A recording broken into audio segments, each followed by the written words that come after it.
Being a leader, you should know what are the stages of the team building activity. There are 4 stages of the team building activity.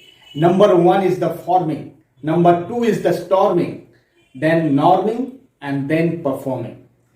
What we are doing in the stage of forming stage, where the co-worker will know each other and they should build the trust in front of the leader.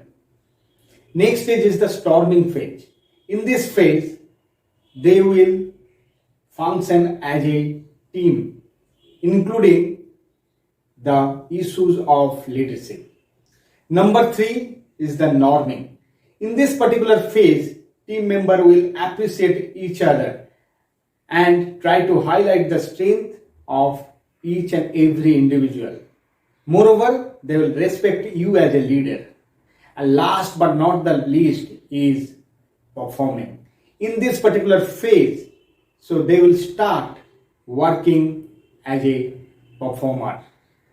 So each and every individual of your team, they will start delivering the things what you are expecting in terms of the project or the deliveries.